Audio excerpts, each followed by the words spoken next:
Hey everybody, this is a clip from the latest episode. Mary had a little man.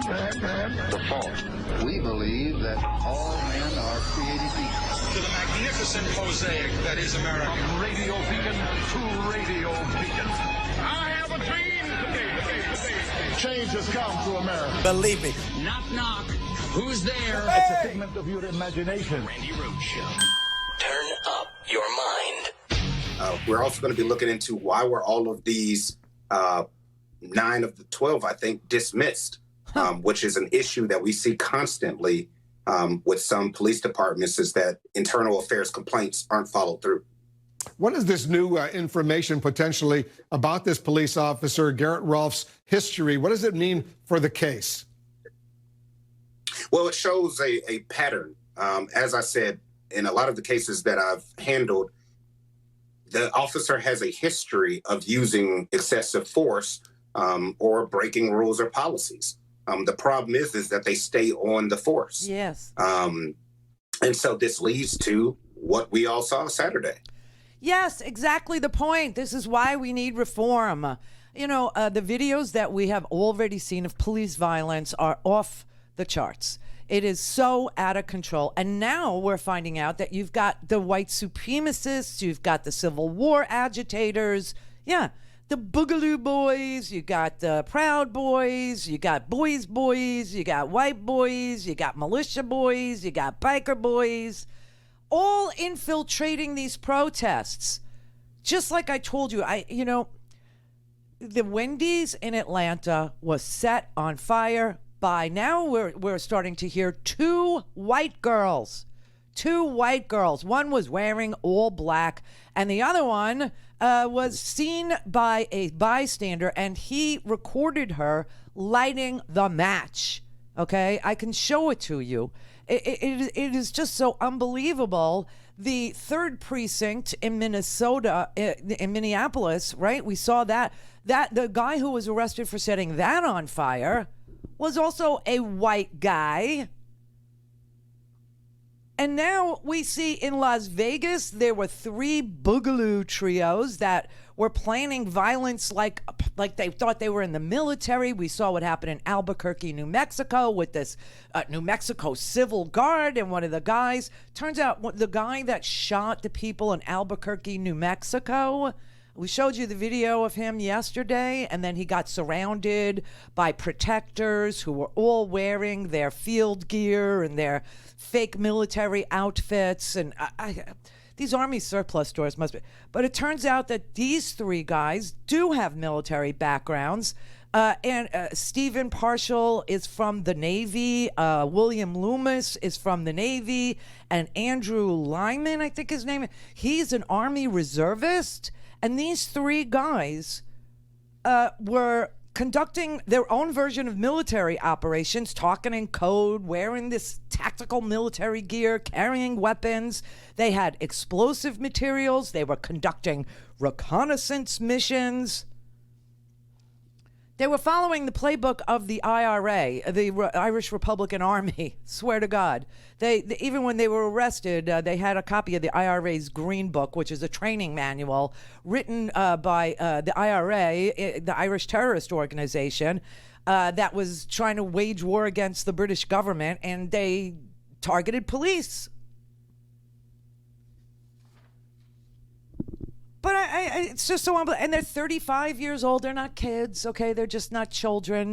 These people are just unbelievable. And one of the guys, the youngest guy, is 23 years old. He told the investigators after he got arrested that he organized the group. Now, one of the more common themes of all these guys, of all these places, Texas, Albuquerque, Oakland, California, where 2 Bay Area officers were shot and killed. Remember, the right wing was going crazy. Police officers, don't their lives matter? Charlie Kirk tweeting at me. I tweeted back at him last night saying, the 2 Bay Area officers, they're tied to the right-wing Boogaloo groups. Care to comment now? Oh, no, all of a sudden it's very quiet. They killed David Patrick Underwood, and they killed a sheriff's deputy in Santa Cruz, too. They're infiltrating all of these peaceful protests. Anyway, here's the video of the white woman who started the fire in Atlanta. We've obtained this new video shot by a Channel 2 viewer showing a better, clearer view of one of the women Atlanta police are searching for allegedly setting fire to this Wendy's. Here you can see her seconds later as she walks away from the building. Police also had previously released these photos of this woman, dressed in black, holding an aerosol can, her face covered. Atlanta Police Foundation President Dave Wilkinson was a career Secret Service agent. He tells me these women clearly stand out from the crowd of predominantly peaceful protesters.